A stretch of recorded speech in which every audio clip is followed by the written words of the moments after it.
पुरुषोत्तम मास महात्म कथा अध्याय 13। ऋषि लोग बोले, हे सूत, हे महाभाग, हे सूत, हे बोलने वालों में श्रेष्ठ, पुरुषोत्तम के सेवन से राजा ढीढ़ धन्वा शोभन राज पुत्र आदि तथा पतिव्रता स्त्री को किस तरह प्राप्त किया और योगियों को भी दुर्लभ भगवान के लोक को किस तरह प्राप्त हुआ। हे तात, आपके मुख कमल से बार बार कथासार सुनने वाले हम लोगों को अमृत पान करने वालों के समान कथामृत पान से तृप्ति नहीं होती है। इस कारण से इस पुरातन इतिहास को विस्तार पूर्वक कहिए। हमारे भाग्य के बल से ही ब्रह्मा ने आपको दिखलाया है। सूत जी बोले, हे विप्रलोक, सनातन मुनि नारायण ने इस पुरातन इतिहास को नारद जी के प्रति कहा है। वही इतिहास इस समय में आप लोगों से कहता हूँ। मैंने जैसा गुरु के मुख से राजा ढीढ़ धन्वा का पापनाशक चरित्र पढ़ा है, उसको सब मुनि श्रवण करें। श्री नारायण बोले, हे ब्राह्मण नारद, सुनिए, मैं पवित्र करने वाली गंगा के समान राजा ढीढ़ धन्वा की सुंदर तथा प्राचीन कथा कहूँगा। है देश का रक्षक श्रीमान बुद्धिमान तथा सत्य पराक्रमी चित्रधर्मराज नाम का राजा था। उसको ढीढ़ धन्वा नाम से प्रसिद्ध अति तेजस्वी सब गुणों से युक्त सत्य बोलने वाला धर्मात्मा और पवित्र आचरण वाला पुत्र हुआ। कान तक लंबे नेत्र वाला, चौड़ी छाती वाला, बड़ी भुजा वाला महातेजस्वी वह राजा ढीढ़ धन्वा प्रशस्त गुण समूहों के साथ साथ बढ़ता गया। वह चतुर राजा ढीढ़ धन्वा प्रसन्नता के साथ गुरु के मुख से एक बार कहने मात्र से पूर्व में पढ़े हुए के समान व्याकरण आदि 6 अंगों के साथ 4 वेदों का अध्ययन कर गुरु को दक्षिणा देकर और विधि पूर्वक उनकी पूजा कर बुद्धिमान राजा गुरु की आज्ञा से पिता चित्रधर्मा के पुर को गया। अपने नगर में वास करने वाले प्रजावर्ग के नेत्रों को आनंदित करता हुआ जिस पुत्र को देखकर राजा चित्रधर्मा भी अत्यंत हर्ष को प्राप्त हुआ। पुत्र जवान हो, संपूर्ण धर्म को जानने वाला हो और प्रजा पालन में समर्थ हो, इससे बढ़कर सार शून्य इस संसार में और क्या है, अर्थात कुछ नहीं है। मैं 2 भुजा वाले मुरली वंशी को धारण करने वाले प्रसन्न मुख वाले शांत तथा भक्तों को अभय देने वाले श्री कृष्णचंद्र की आराधना करता हूँ। जिस तरह ध्रुव, अम्बरीश, सधरती, अयाति प्रमुख राजा और शिवी, रतदेव, शतबिंदु, भगीरथ, भीष्म, विदुर, दुष्यंत और भरत, पृथु, उस्तानपाद, प्रहलाद, विभीषण, यह सब राजा तथा और अन्य राजा लोग भी अनेकों लोकों में त्याग कर इस अनित्य शरीर से पुरुषोत्तम भगवान का आराधना कर नित्य सदा रहने वाले विष्णु पद को चले गए। उसी तरह स्त्री, माकान, पुत्र आदि में स्नेह में बंधन को तोड़कर वन में जाकर हरि का सेवन करना हमारा भी कर्तव्य है। ऐसा मन में निश्चय कर समर्थ राजा ढीढ़ धन्वा को राज्य का भार देकर स्वयं विरक्त हो शीघ्र पुलह ऋषि के आश्रम को चला गया।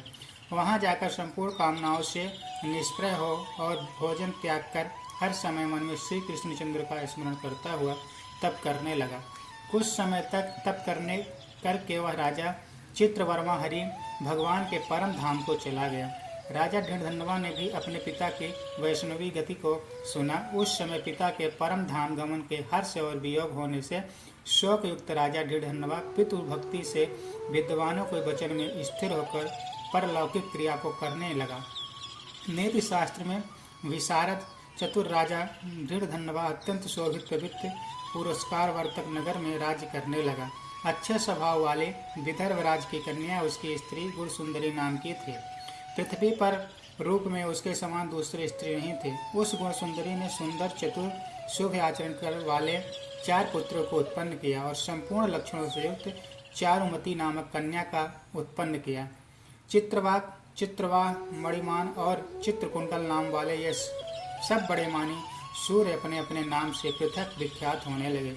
राजा ढीढ़ धन्वा सर्वगुणी, प्रसिद्ध, शांत, दांत, दृढ़ प्रतिज्ञा, रूपवान, गुणवान, वीर, श्रीमान, स्वभाव से सुंदर, चारों वेदों और व्याकरण आदि 6 अंगों को जानने वाला, वाग्मी, वाक्चतुर, धनुर्विद्या में निपुण, अहिर्ण्यावर्ग, काम, क्रोध, लोभ, मोह, मद और मत्सर को जीतने वाला और शत्रु समुदाय का नाश करने वाला, क्षमा में पृथ्वी के समान गंभीरता में समुद्र के समान समता, सम व्यवहार में पितामह ब्रह्मा के समान, प्रसन्नता में शंकर के समान, एक पत्नी व्रत, एक ही स्त्री से विवाह करने का व्रत को करने वाला, दूसरे रामचंद्र के समान अत्यंत योग्य पराक्रमशाली, दूसरे कार्तवीर सहस्त्रार्जुन के समान था।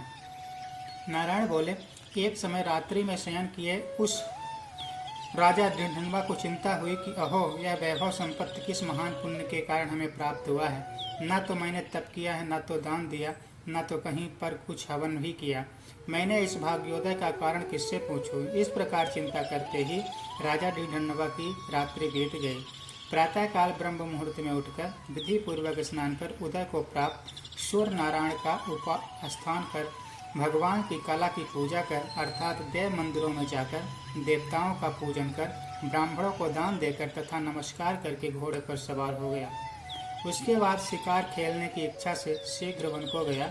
वहाँ पर बहुत से मृग, वराह यानी सुअर, सिंह और गवायों माने चवरी गाय का शिकार किया। उसी समय राजा ढिढन्वा के बाण से घायल होकर कोई मृग बाण सहित शीघ्र एक वन से दूसरे वन को चला गया। रुधिर गिरे हुए मार्ग से राजा भी मृग के पीछे गया, परंतु मृग कहीं झाड़ी में छिप गया और राजा उस वन में उसे खोजता ही रह गया। पिपासा यानी प्यास से व्याकुल उस राजा ने समुद्र के समान एक तालाब को देखा।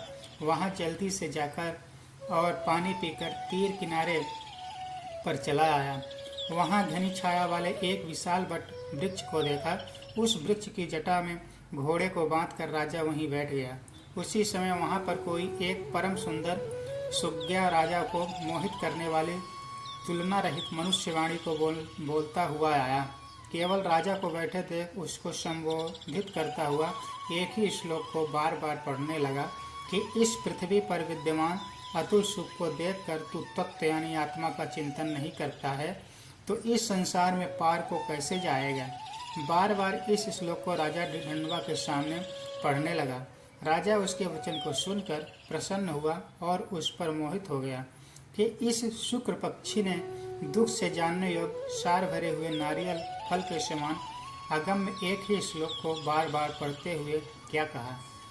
क्या यह कृष्ण द्वैपायन यानी वेदव्यास के श्रेष्ठ पुत्र सुखदेव जी तो नहीं हैं, जो कि श्री कृष्णचंद्र के सेवक मुझको मूढ़ और संसार सागर में डूबा हुआ देखकर राजा परीक्षित के समान कृपा कर उद्धार करने की इच्छा से मेरे पास आए हैं। इस तरह चिंता करते हुए राजा ढिढन्वा की सेना समीप आ गई। सुख पक्षी राजा को उपदेश देकर स्वयं अंतर्ध्यान यानी अलक्षित हो गया। उस सुख पक्षी के वचन को स्मरण करता हुआ राजा अपने पुर में आकर बुलाने पर भी नहीं बोलता है और निद्रा सहित हो उसने भोजन को भी त्याग कर दिया। तब एकांत में उसकी रानी ने आकर राजा से पूछा। गुण सुंदरी बोली, हे पुरुषों में श्रेष्ठ, यह मन में मनिलता क्यों हुई। हे भोपाल, पृथ्वी के रक्षक, उठिए उठिए, भोगों को भोगिए और वचन बोलिए। देवताओं से भी दुख से जानने योग्य उस सुख पक्षी के सत्य वचन का स्मरण करता हुआ रानी गुण सुंदरी के प्रार्थना करने पर भी राजा ढिढन्वा कुछ नहीं बोला।